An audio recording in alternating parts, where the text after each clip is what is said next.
Амен. За таны гэрчлэл юу вэ? Эзний гэрчлэх танд гэрчлэл байгаа юу? Амен. Итгэж хүн болгон өөрсдөө дотор эзний гэрчлэлтэй амьдрах ёстой. Амен.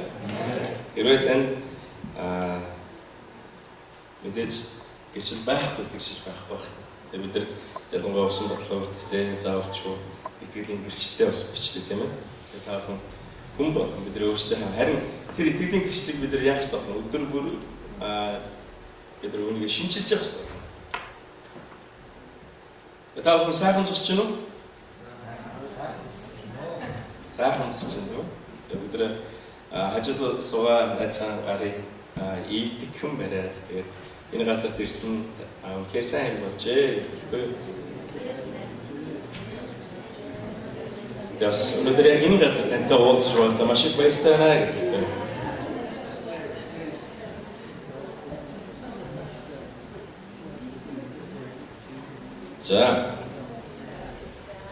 За бид нар өргөжлүүлэн үүс ном унцж байгаа тийм үү? Үүс ном унцж байгаа. Тийм үү?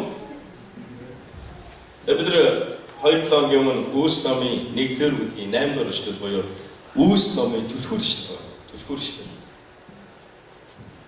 За чэжээр тавхан уншиж чадах чэжсэн үү? Чэжлэрээ гэсэн юм да. Өдөр хамт унших уу? Чэжээр.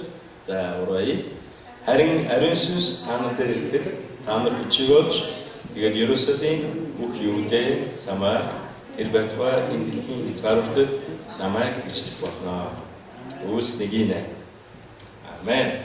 За тавхан ихтэй чэждэг хүмүүсийн ихтэй чэжлээс өгч байна. Энэ бол үүс номын түлхүүр эшлэл. Юу ч юм бэ? Ариун сүнс та нар дээр ирэхэд та нар хүчийг олно гэсэн. Тэгээд тэр хүч чадсан намайг бэртээ болгодог ч юм уу, намайг зөрөгтэй мэдээж зөрөгтэй болно гэхдээ намайг бэртээ тэр хүмүүсийн одоо хүч чад боддог хүч чадлаас илүүтэйгээр та нар ариун сүнс та нар дээр ирэхэд та нар хүчийг олсноор та нар миний баярт мэдээг тунхаглах болно гэсэн. Ариун сүнсний хүч чадал нь бидэнд юу гэдэг вэ? Түүнийг гэрчлэх, эзэн Есүсийг гэрчлэх хүч чадлыг бидэнд өгдөг. Тийм учраас итгэж хүн болгон ариун сүнсний хүч чадлаар дамжуулан эзний баярт мэдээг тунхаглах боломжтой.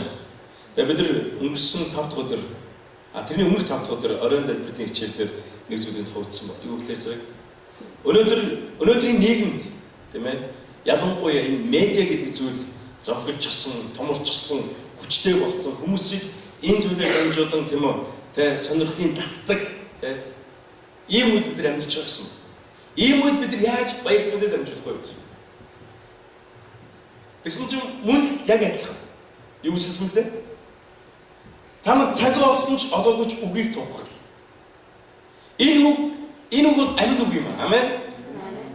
Энэ бол Библийн үг. Энэ Библийн үг учраас энэ маань амьд үг. Тэгэхээр энэ амьд үг маань хизээч өөрчлөгдөхгүй гэсэн үг. Ямар ч нэгэн, ямар ч зүйл бидний амьдралд хүчээ одоо зохицсон ч бай энэ үг үргэлж амьд хэвээр байсаар болно. Яг тэр Библи бидэнд хэлдэг юу ч хэлсэн бэ гэхээр энэ дэлхийн устан одсон ч эзний үг ганцаар үлдэх болно гэсэн.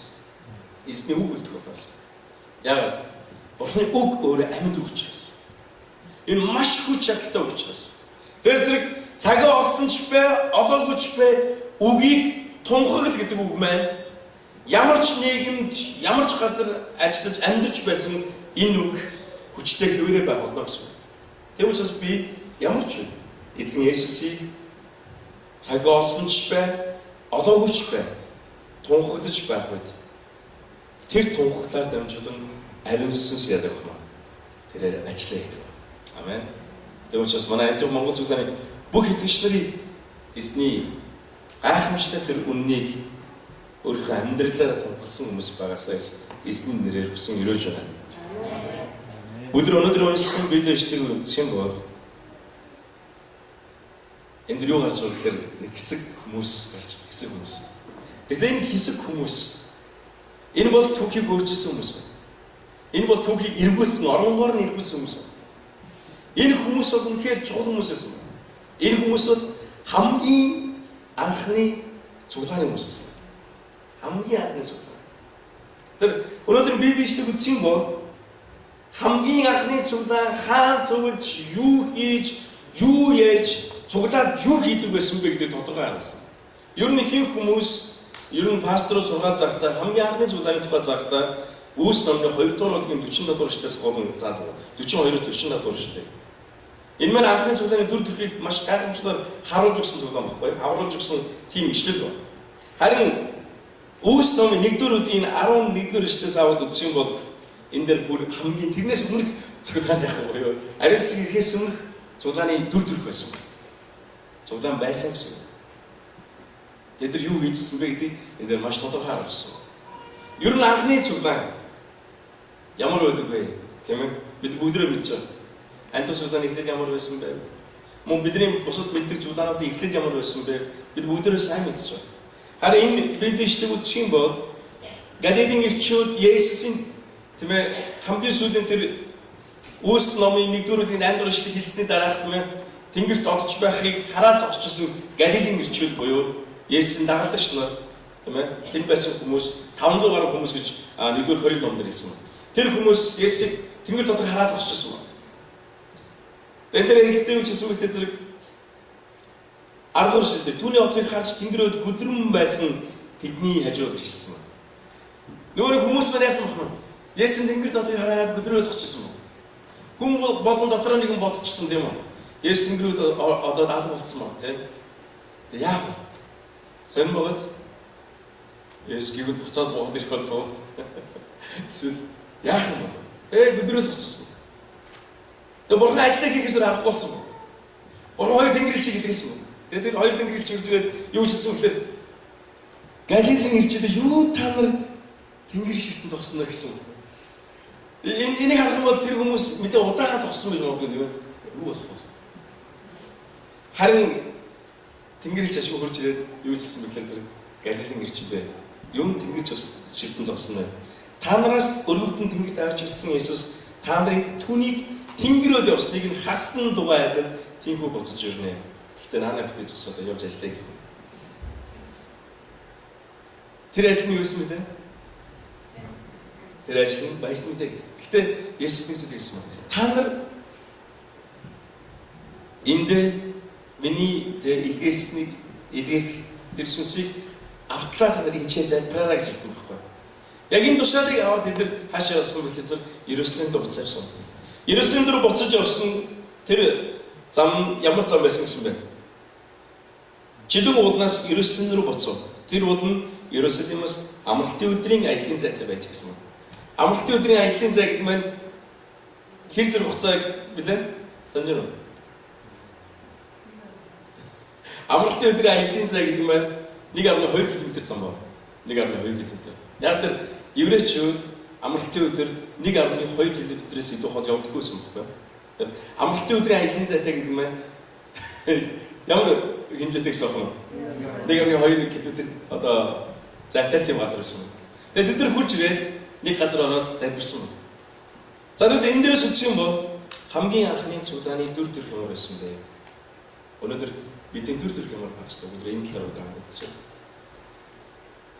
За нэгдүгээр тэр хүмүүсийн юу хийж, юу ярьж, хаан цуглаж, тийм ээ, юу хийж байсан вэ гэдгийг энэ маш тодорхой ярьсан. Нэгдүгээрт нь тэдний газар нутгийн хаан байсан байж, тийм. Тэр нь хаан байсан үү? Иерусалим хот байсан ба. Тэд нэг Иерусалимаас олгүй Чидүн уулнаас Иерусалим руу буцсан ба. Иерусалим руу буцсан гэдэг бол дагалдагч нарын хувьд бол тийм үү? Жохон хүнд тийм газар байхгүй. Ягаад? Хэдхэн хоногийн өмнө тэдний аврагч тийм ээ тэр газар цааслуулсан ба тийм. Тийм биш үү? Иерусалимын бүх хүмүүс Есүсийг зодуулаад тийм ээ цусаа гоожуулаад маш өрөвдөлттэй нөхцөл байдалд байхад Пилат түүнийг олонний өмнө гаргаж ирэхэд Пилат бодохдоо Есүсийг хараад эдгээр өрөвдөх байхаа гэж бодоод гаргаад ирсэн. Тэгээд за та нар одоо хэнийг тэгээд цогцлохыг хүсэж байна вэ? Барабыг уу эсвэл Есүсийг үү гэж. Харин хүмүүс юу гэж ярьсан бэ? Есүсийг цогцлож ярьсан. Иерусалимаас маш аимшигтай хүмүүс байсан байхгүй. Тэ? Дагалдагч нарын хувьд Иерусалим руу буцна гэдэг бол тэдний хувьд юу байсан бэ? Жоо аимшигтай зүйл байсан. Бид нар яаж одоо Иерусалим руу буцах вэ? Тэнд ахлах дахилч нар, тэнд хуулийн багш нар тийм ээ. Тэнд тэр ахлах дахилч нарын цэргүүд тэр Есүсийг цомдлох юм орилж байсан тэр олон түмэн энэ хэцүү байхгүй. Гэхдээ дагалдагч нар яасан бэ? Иерусалим руу явсан. Тэр аимшигын газар нутг нь тэд өөрчлөгдсөн. Яагаад? Учир нь тэр цаазын тэмээд авсан биш. Харин тэр ямар газар байсан гэхээр найдварын газар болж өрсөн. Яагаад? Учир нь Есүс тэндээс үхтээс амьсан учраас. Үхтээс амьсан Есүстэй тэд хаана болцсон бэ? Иерусалим хотод болцсон. Тэдний бодож байсан тэр аимшигын Иерусалим нь харин юу болж хөрсөн бэ? Найдварын газар болж хөрсөн. Энэ газар чинь бид үхтээс амьсан эзэн Есүстэй уулзсан шүү дээ гэж. Тийм. Энэ газар чинь бид нар дахин төрсөн шүү дээ гэж. Энэ газар чинь бид нар яг эзний алдрын төлөө үйлчлэх тэр дуудлагыг тийм ээ аваад ихлүүлчихсэн газар нутг юм байна гэж үзсэн. Ягаад Өс номын 1-ийн дээр үжилсэн мэт. Ариун сүнс та нар дээр ирэхэд та нар Иерусалим хот гэж. Хамгийн түрүүнд хэлсэн зүйл нь юу байсан бэ? Иерусалим байсан. Иерусалим бол хамгийн анхны цуглааны итгэгчдийн хамгийн ихний талбар байсан. Өнөөдөр та хаана унсан бэ? Хаана унсан гэдэг нь та хаана төрсөн бэ? Та Шикаго хотод төрсөн шиг үү? Магадгүй анх таны хувьд Шикаго хот гэдэг бол аимшиг хот байсан гэх юм уу? Би яаж Шикаго явна гэж тийм. Америкт ирэхдээ та Шикаго хотод ирнэ гэж бодож ирсэн тийм. Ихэнх нь тийм хот юм уу? Эсвэл зарим нь өөрөөр бодож ирсэн үү? Та ер нь Шикаго хотын тухай боддог биш боддог гэсэн байна. Намайг та Шикаго хотод явна гэж хахад хамгийн түрүүнд надтай уулзсан Америк багш үзсэн. Шикаго амьдчтэй гэсэн. Тэр гэмт хэрэгээрээ баг Америк 1 номерт ордог шүү дээ. Би яаж явах вэ? Тийм. Би таашаа бодож байна. Харин Шикаго энэ бол ивэлтэй газар юм. Яагаад? Энэ хотод та Есүстэй уулзсан байхгүй юу? Энэ хотод үхтээс амьсан эзэн Есүс Христтэй та уулзсан хот юм аа. Нэгсэндээ та энэ газар энэ хотод яасан гэсэн үг вэ? Дахин төрсөн байхгүй юу? Амен. Энэ газар бол таны унсан газар угаасан усчин байх ёстой тийм газар байна. Амен. Амен. Та тэгж бодосоо ирчих. Шикаго хот бол миний үхтээс дахин амьсан хот юм аа. Та Шикаго хотод дахиж харахтаа энэ бол аимшиг хот, энэ бол одоо тэг гинт хэрэгээрээ Америкт нэг төр энэ биш. Энэ бол таны төрсөн хот юм аа. Төрсөн хот гэхэлэр хүмүүс гайхаад байж магадгүй. Та энэ газар Есүстэй уулзаад ариун сүнсээр яасан бэ? Дахин төрсөн хот. Мада зарим хүмүүс ч дөрөвч байгаа. Би Окленд ирэх шүү дээ. Ихэ. Мөгөх хайв. Та өнөөдөр яг энэ газар энэ бол таны хувьд бол юу байх вэ? Ивэл ерөөлийн газар. Тэд Иерусалим руу баяр хөөртэй явсан байхгүй. Өнөөдөр бид нар Шикаго хотод амьдарч байгаа энэ монголчуудын дунд бид нар баяр хөөртэйгээр явах хэрэгтэй. Бид нар баяр хөөртэй очиод бид нар эзэн Есүс Христийг бид нар яах вэ? Тунхаглах. Бидний хамгийн анхны талбар бол юу вэ? Шикаго хот. Амен. Хоёрдугаарт нь тэдний цугласан байрны тухай ярьсан байна. Тэдний яасан гэхээр тэд нар тэр уулнаас бууж ирээд байрлаж байсан газрын дээд хурд орсон байна. Тийм. Энэ хүмүүс айгүй боломжтой хүмүүс байсан тийм үү? Ер нь цуглаанууд эхлэхдээ ер нь доодох бол эхэлдэг байна. Бодуулах гэдэг байна. Тийм. Монголд ер нь ихэвчлэн цуглаан эхлэхдээ хаана гэдэг вэ гэхээр бодуулах гэдэг байна. Манай эхнэрийн үйлчлэлсэн 5 сар цуглаан бол ер нь бодуулаар явцсан. Маш сайн мэддэг. Тийм цуглаан бол бодуулыг сайн мэддэг. Бодууд айгүй олон жил болсон байхгүй юу? Зөвхөн 5 сар цуглаанч биш. Ер нь Монгол маш олон цуглаанууд дандаа бодууд болон тэгээ жишээ одоо Улаанбаатарт хамгийн том гэдэг цуглаан ямар цуглаан вэ? Амьд цуглаан хаанаас гэлсэн бэ? Мэдгүй. хажуу өрнөс гэсэн керма өрнөс. Санаж байна уу? Керма өрнөс гэсэн хүмүүс 7 хүмүүс уулзаад цуглаад хамт бурхны багтан дууч хэлсэн. Одоо өнөөдөр гэсэн чинь ямар цуглаан болсон бэ? Улаанбаатар Монголын хамгийн том цуглаан болсон тийм үү? Өнөөдөр манай антио Монгол цуглаан та бодоод үзлээ хаана гэсэн мэдгүй. Бас бодоод хэлсэн. Бид нар Хеврон гэдэг цуглааны хүүхдүүд хоолоо иддэг доотлын давхрын бодоодын зааланд бид нар цуглаан тавьсан. Гэхдээ Монголын бодоод тэр чинь хамаагүй гоё л доо тоглог тийм. Гэхдээ бид нар хаана гэж хэлсэн бодоод хэлсэн. Харин хүмүүс яасан гэхээр Дэвид болсон. Тэгээд Дэвид авахт гараад тэдний яасан гэхээр зэрэг тэнд өөрсдийнхөө цуглааныг анхлуулсан. Ер нь цуглаан их хэмжлэн маш жижиг нөхцөл байдлаар хэлдэг тийм ээ. Өнөөдөр манай цуглааны хувьд түүхэн үйл явдал болсон юм. Юу болсон гэдгөө? Түүхэн үйл явдал болчиход манай цуглааны. Өнөөдөр жишээс бол анх удаа манай цуглаан өглөөний мөргөл буюу нэгдүгээр цуглаан хийж эхэлсэн. Энэ хоёрдугаар цуглаан шүү зөө. Нэгдүгээр цуглаан хоёрдугаар цуглаан. Эзний өдрийн өглөө 9 цагаас өнөөдөр анх удаа цуглаан ирсэн өнөөдөр 15 хүн ирсэн байхгүй. Бид нар тэнцээ зураг мургаад татуулаад боо юм болсон. Энэ бол түүхэн үйл явдал. Бид бол энэ түүхэн үйл явдлыг өөрийнхөө нүдээр гэрчлэгчд буюу бид бол түүхийг гიშгчнэр гэж одоо зургаар авсан. Энэ өглөө ирч чадаагүй хүмүүс sorry. Гэтэ энэ бол үнэхээр бас түүхэн үйл явдал байхгүй юм аа. Манай антио Монгол зүйл анх удаа одоо эзний өдөр 2 удаа цуглаан хийж байна гэсэн. Өнөөдрөөс бид хэлсэн.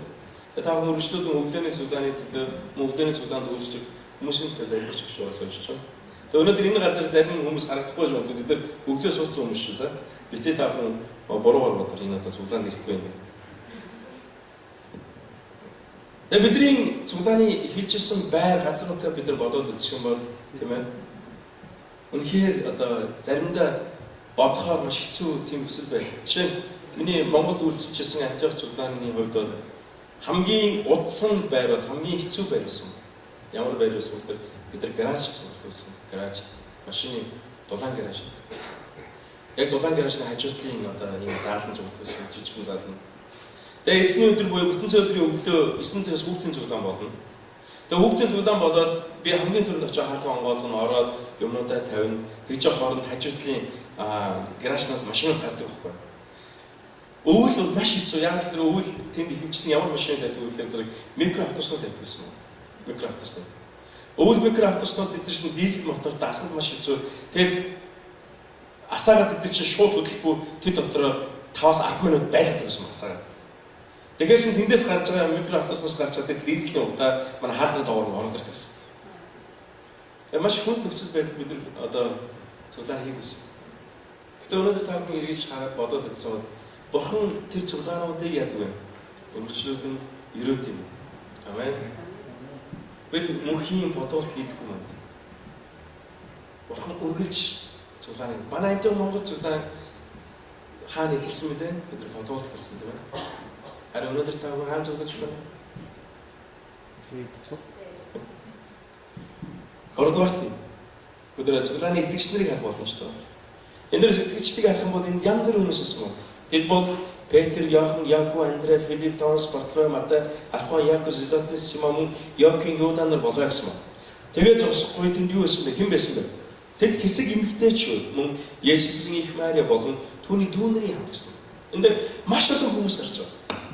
Цуглаан гэдэг чинь юу юм бэ гэж та бүхэн бодоод үзээрэй. Цуглаан гэдэг чинь ямар хүмүүсийн цуглардаг газар юм бэ гэж. Та бүхэн мэдгүй.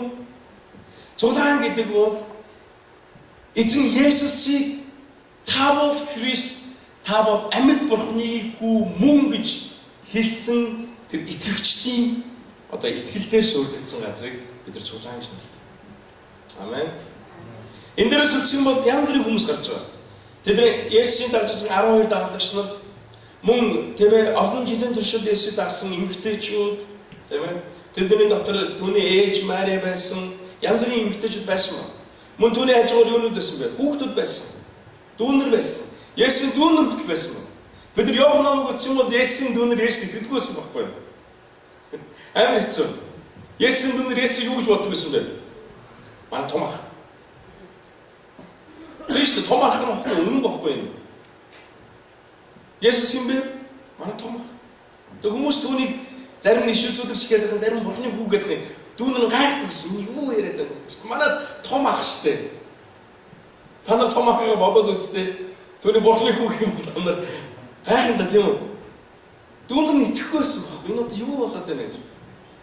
Харин үхлээс амьсан дээр харах юм бол тэд аль хэдийн иштгэсэн юм. Одоо Есүс тэд юу шаарддаг болсон бэ? Амиг цаастай. Бурхны хүү шаарддаг болсон. Түгээр зурсахгүй миний аврагч. Миний хайртай эзэн гэж шаарддаг болсон. Амен. Та ер нь гэр бүлийнхэнтэй авралын зар дараа маш хэцүү юм гэдэггүй. Амар хэцүү шүү дээ, тийм. Ер нь ах эгч нартай авралын зар дараа бүр хэцүү. Дүүнэртээ бол овоордоо тараач модоо тийм үү? Зулаан дэв. Би өөрөө яг тийм экспириенс таахгүй. Манай дүүнэр зулаан дэвдэг ах эгч нар маань явдаг. Тэгэд Есүс дүүнэрийг аваад үзсэн үед Есүс итгэсэн юм. Бурхны хүү итгэсэн юм. Зулаан гэдэг бол юу юм бэ? Энэ нэг зүйлээр суурилагдсан байх ёстой гэсэн. Юун дээр? Хүмүүс Есүсийг янз бүрээр хэлдэг байсан юм. Хүмүүс намайг юу гэж асууж байна? Юу гэж ярьж байгаа гэж Есүс асуусан байна. Тэгээ хүмүүс юу гэж ярьж байгааг дагалдагчнаар Есүс хэлсэн байхгүй. Таныг зарим нь Элия гэж байна, зарим таны тийм ээ тэр эртээр үеийн шизүүлэгчдийн нэг гэж байна. Одтой хариулт байхгүй. Харин Есүс дагалдагч нараас дахиж асуув. Юу гэж асуусан бэ? Харин та нар намайг юу гэж бодож байна гэсэн. Түүний дотроос одоо Есүс хамгийн одоо гайхамшигтай дагалдагч Петр гэж хариулсан гэхээр та бол Христ. Та бол амьд Бурхны хүү муу юм гэсэн. Христ гэдэг үгийн утга нь юу гэсэн үг вэ? Тослогдсон нэгэн аврагч суух байхгүй аврагч. Та бол аврагч юм а. Та бол тослогдсон нэг юм а. Та бол амьд Бурхны хүү юм гэсэн. Харин Есүс Петр тандаа юу гэсэн бэ гэхээр "Хей Симон, чи бол Петр" гэж хэлсэн. Энэ юу гэсэн үг вэ? Чи бол хат чулуу гэсэн үг байна. Би үүн дээр би өөрийн сүмийг босгох болно гэсэн. Би өөрийн цуглааныг би үүн дээр байгуулах болно гэсэн. Цуглаан гэдэг бол юу юм бэ? Есүсээ та бол аврагч, та бол амьд Бурхны хүү юм а гэж хэлсэн. Тэр итгэлээр суурилагдсан тэр итгэгчдийг цуглаан гэж хэлдэг. Өнөөдөр антиох цуглааны суурь юу юм бэ? Есүс Христ бол аврагч. Есүс Христ бол амьд Бурхны хүү муу юм гэсэн энэ итгэл юм байна. Та үүнд итгэж байна уу? Итгэж хүмүүсийн амьдралын, итгэж хүмүүсийн суурь хүртэл юу байх ёстой вэ? Итгэлийн суурь маань Христ бол, Есүс Христ бол аврагч. Тэр бол амьд Бурхны хүү юм гэсэн энэ итгэл дээр Христэд итгэж нар ялах нь суурьлэгдэж амьдрал юм аа. Тэр үүнээс өөрөөр итгэл бол энэ юу вэ? Энэ бол хатан суурь биш юм. Энэ бол Петр биш юм. Энэ бол хат чулуу биш юм. Зөвхөн Есүст итгэх итгэл маань бидний юу болдог вэ? Жинхэнэ хатан суурь болдог. Өнөөдөр таны итгэл тийм байгаас болж байна. Та Есүс өдөр болгон Есүс та бол Христ, та бол аврагч, та бол амьд Бурхны хүү юм аа. Та бол миний аврагч юм шигдэг байгаас болж байна. Энэ бол таны итгэлийг баталгаажуулдаг. Энэ бол таны итгэлийг суурийг чинь сайжруулдаг тийм ээ. Тэр зүйл. Өнөөдөр антиох цуглаан яг л энэ зүйл дээр суурилагдсан. Тэм учраас антиох цуглааны Бурхан хараад юу хэлдэг вэ? Хей, та нар бол Петр шүү. Амен. Та нар энэ үгийг сонсдог уу? Өнөөдрөөс хол сонсож байна. Амен. Өнөөдрөөс хол сонсож байна. Та бол Петр, та бол юу лээ? Цуглаа. Үүн дээр би цуглааны барих болоо гэж хэлсэн. Өнөөдөр таны итгэл манай антиох Монгол цуглааны итгэл юун дээр байгаа лээ? Өдөр хажуу сууж байгаа найзтай дахиад нэг сануулчихгүй юу? Өдөр хажуу сууж байгаа. Манай антиох Монгол цуглааны итгэгчдийн суурь юун дээр байх ёстой гэдэг? Та бол Христ, та бол амьд Бурхны хүү мөн гэсэн тэр итгэл дээр бидний цуглаан оршин байд юм аа гэж. Энэ цуглааны хүмүүс ямар хүмүүс байсан бэ? Тэнд дагалдагч нар байсан, тийм ээ? Тэнд өөр юу байсан бэ? Хэн байсан бэ? Эмэгтэйчүүд. Тэнд эмэгтэйчүүд байсан. Тэ. Маш олон төрлийн хүмүүс байсан. Тэнд хөгшчүүд байсан. Тэнд залуучууд байсан. Тэнд бас хүүхдүүд байсан. Цуглааны төр бол өрдөг юм. Есүс Христийг аврагчаа болгоод тийм ээ би бол тийм үү Есүс Христийг аврагчаа болгоод амьдарч байгаа Христ итгэл юм аа гэсэн хөгшчүүд, залуучууд, хүүхдүүдийн цуглардаг газар бол цуглаан юм гэж. Амен. Цуглаан бол хөгшөрч болохгүй гэсэн. Энэ юу гэсэн үг вэ? Зөвхөн хөгшчүүдийн явдаг газар бол цуглаан биш юм аа. Цуглаан ийм байж болохгүй. За одоо зарим цуглаанууд ингээд хайж Европчдод ялгаагүй тийм ээ Америкчд ялгаагүй. Цуглаанууд яаж вэ? Маш их хөгшөрч. Энэ үгс үг гэхээр зэрэг залуучууд нь цуглаанд явах болж байна гэсэн үг. Залуучууд нь цуглаанд явах болж байна гэсэн. Гэтэл цуглаан гэдэг чинь юу вэ? Хүүхдүүд, залуучууд, хөгшчүүд тийм үү? Энэ бүх насны хүмүүс Христэд таавал аврагч таавал амьд бурхны хүү муу юм гэж хэлсэн тэр хүмүүсийн цуглардаг газар байхгүй. Гэтэл энэ үгийг ямар хүмүүс хэлж байна одоо? Ихэвчлэн олон жил энэ үгээр явж байгаа гэдгийг хөшрүүлж байна. Ийм байж болохгүй гэсэн. Манай энэ Монгол зүйл хөшрүүлж болохгүй гэсэн. Амен. Энэ Монгол зүйл ямар хүмүүс явж байгаа вэ? Насны. Бүх насны тийм ээ. Манай найдвар бүлгийн сонсч байна уу? Манай хайр бүлгийн сонсч байна уу? Манай итгэл бүлгийн сонсч байна уу? Бид хөгшөрч болохгүй маань хайснаа. Амен. Би ямар ч үед энэ үгсийг үлдээж би өөрийнхөө үедээ төдийгүй өөрийнхөө араас ирж байгаа энэ уюудад би бас нөлөөлж амьдардаг тийм Христэд итгэж болох ёстой гэсэн үг. Та хүүхдүүдтэй өөрсдийнхөө итгэлийг өвлүүлээсэй гэж. Одоо сүүлийн үед залан шинтэй хүний хүүхд залан шинтэй болдог гэсэн яриа гараад. Энэ өмнө баггүй. Яг л тэр хүүхдүүдтэй багаас нь заадаг. Багаас нь хүүхдүүдтэй хамт суугаад 3 өдөрт 3 удаа тэр дууны хонгод нь суугаад залбирч байна. Хүүхдүүд багаасаа үнийг өсөж хийж байна гэсэн. Та бүхэн хүүхдүүдтэй итгэлийг өвлүүлээсэй гэж. Зөвхөн хүүхдүүдтэй биш. Энэ хойч үе тийм ээ. Бидний иргэн тойрон байгаа энэ Монгол хүүхдүүдэд тийм үү? Бид нар итгэлийг өвлүүлэх ёстой. Тэд хүүхдэд бид нар баяр түнтэй дамжуулах ёстой. Амен.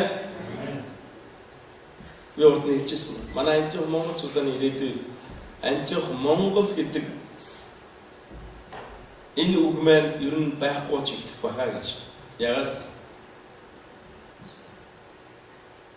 Яагаад гэхээр зэрэг хожим хэдэн жилийн дараа тийм ээ.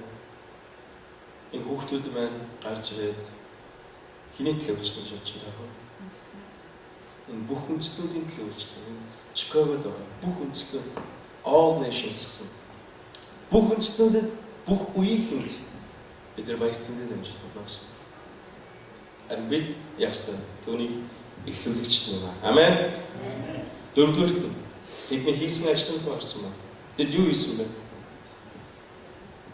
Тэд хэсэг эмэгтэйчүүд Есүсийг Мариа болон түүний дүү нарын хамт нэг санаараа байнга өөрсдөө залбирал зориулж байлаа гэсэн. Амен. Цуглаан юу хийх юм бэ? Танаас цуглаан чи юу хийх? Гэж хүмүүс асуудаг. Тэгвэл та юу ч хэлэх ёстой. Бид нэг санаараа байнга цуглаж залбирдаг юм аа гэж би хариулах ёстой гэсэн. Амен. Ингэж хэлэхээс бүх санаа зов нэрээ. Ер нь бид нар хүмүүс ихтэй нэг тийм материалын зүйлийг гаргаж ирээд хэлэх хүсдэг. Бид нар цуглаад хүмүүс туслаад гэж. Үгүй. Бид нар нэг тийм тусламж хийдэггүй шүү дээ. Харин цуглаад юу хийх юм бэ? Бид нар залбирдаг шүү дээ. Санаж байна. Цуглааны төр төрх бол ийм юм аа гэсэн. Цуглааны төр төрх бол Христэд итгэсэн итгэлийн ахын дүүснэр хамтран нэгэн санаагаар цуглаад хэдэн санаа гэсэн бэ? 5 10 15 20 шээ. Нэг санаагаар. Нэг санаагаар цуглаад тэд нар яадаг гэсэн бэ? Хамтран залбирдаг газар бол энэ бол цуглаамаа гэсэн. Анхны цуглааны төр төрөлдөд юм уу? Зарим хүмүүс боддог цуглаан бол магтан дуулж явах ёстой газар гэж. Үгүй ээ. Би даавал хэлж байна. Цуглаан бол магтан дуулах, баян магтан дуулж ёстой газар биш маа гэж. Сонирхож? Яагаад?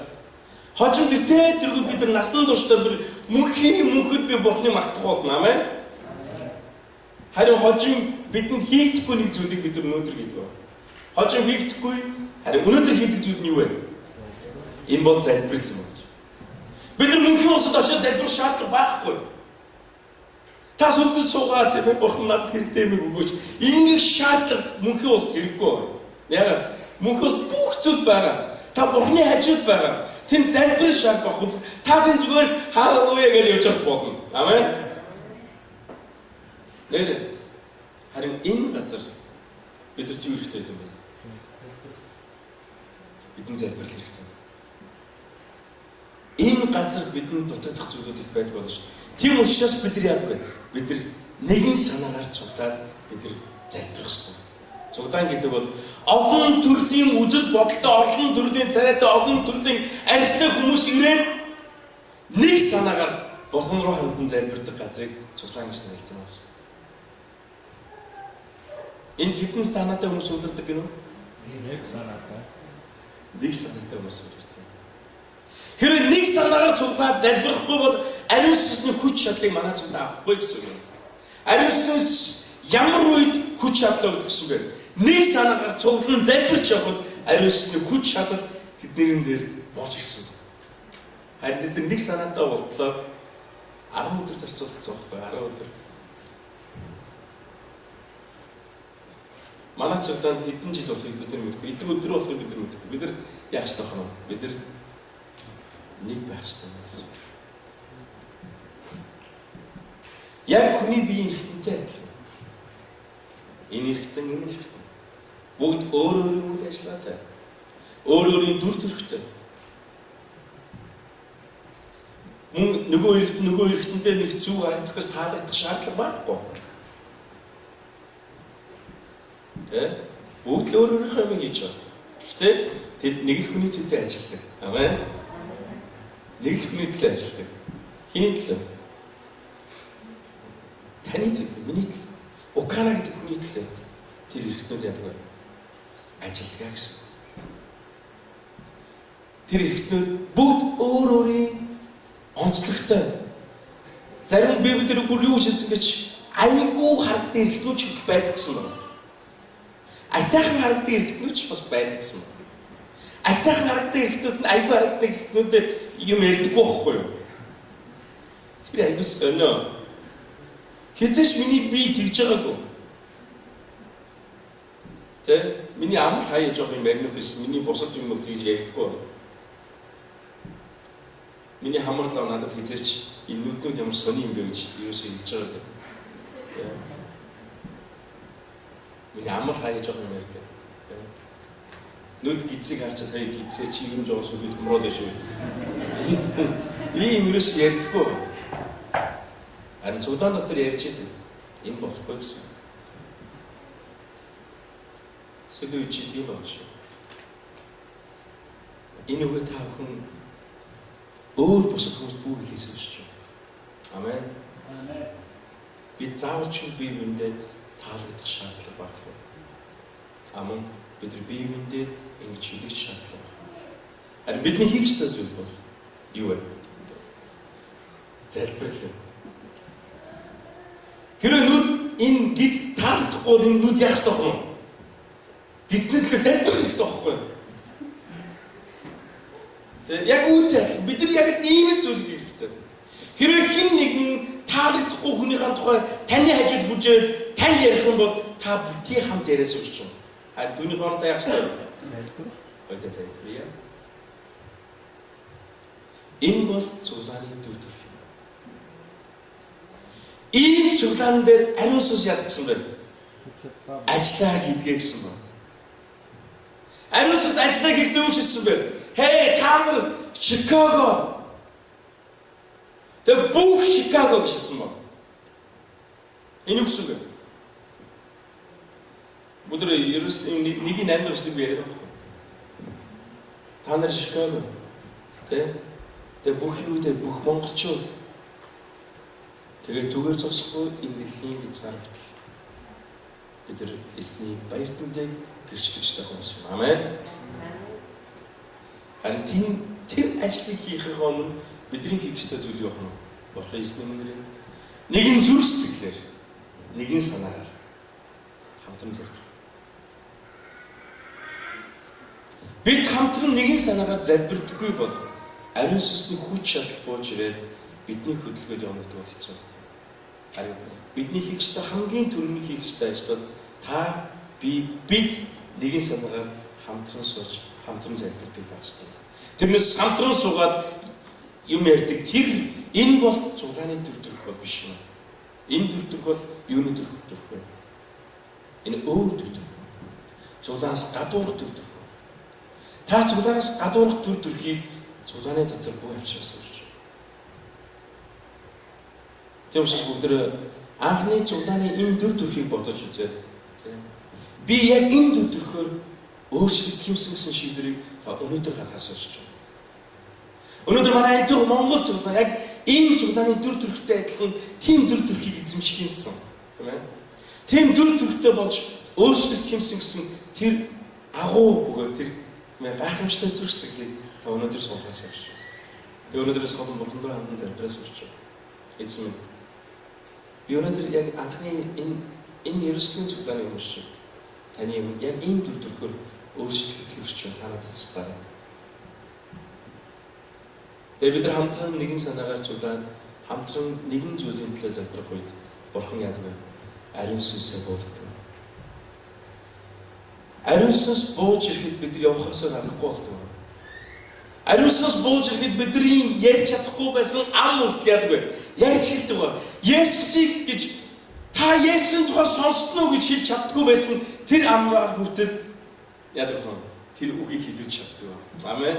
Энэ бол ариун сүнсний хүч чадал юм.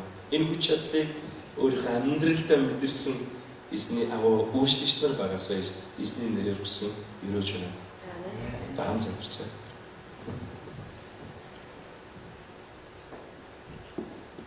Их эзэн хайртай авны аваа тандаа баярлалаа. Өнөөдөр та бидний энэ газар таны үнээр эзэн минь таны үгнээс хуваалцаж таны үгийг сонсоод шийдвэр гаргах хэрэг цагийг өсгөж авахтандаа баярлалаа. Эзэн танд анхны Иерусалим цуглааны энэ төр төрхийг бидэнд харуулсан учраас авахтандаа баярлалаа. Эзэн минь бид нар яг анхны тэр Иерусалим цуглааны тэр төр төрхлөө өнөөдөр бид нар өөрчлөлтөд шинжлэхдээ хүсэж байгаа зэ. Та бидний өдөртөж өгч. Хүмүүрийн зүрх сэтгэлд Төөрийн амар тайван баяр хөөргийг таавширч өгч. Төөрийн ариун сүнсээр дамжуулан та биднийг хөтлөн дагуулж өгч. Та биднийг нэгэн санаагаар байнга цуглаж, таны өмнө залбирлаараа нэгддэг хүмүүс байлгаж өгөх юм уу ч байцаа. Бүх алдар магтаалын эзэн зөвхөн танд байх болтугай эзэн Есүс таны гайхамшигтай нэрээр залбирч байна.